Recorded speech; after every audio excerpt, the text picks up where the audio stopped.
ওয়ালাইকুম রহমতুল্লাহ শাইখ, কেমন আছেন? সালাম রহমতুল্লাহ বরকাত। জি, বলেন। আলহামদুলিল্লাহ। আমি বাংলাদেশ ঢাকা থেকে বলছিলাম। বলেন।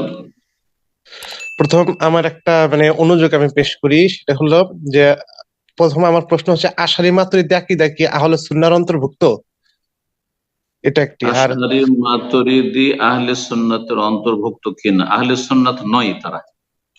তবে শিয়াদের পাশাপাশি মোকাবেলাতে রাখলে সুন্নাত, তখন আহলে সুন্নাত। অর্থাৎ শিয়ারা যে সাহাবায়ে কেরামদের দুশমন, আশআরী মাতুরিদি সাহাবায়ে কেরাম দুশমন না, সাহাবায়ে কেরামদেরকে ভালোবাসেন এবং সাহাবায়ে কেরামদের ইহতিরাম সম্মান তারা বহাল রাখে। এই ক্ষেত্রে যারা প্রকৃত আহলে সুন্নাত তাদের সাথে তারা একমত। কিন্তু যখন আল্লাহর তৌহিদ বা তৌহিদুল আসমা সিফাতের বিষয়, আল্লাহর সিফাতের বিষয়গুলি আসে, তখন তারা বিভ্রান্ত আহলুদ দালাল মুবতাদিয়া, তখন আহলুস সুন্নাত নয়। আশায়েরা মাতুরিদিয়া তারা আহলুস সুন্নাত নয়। জি।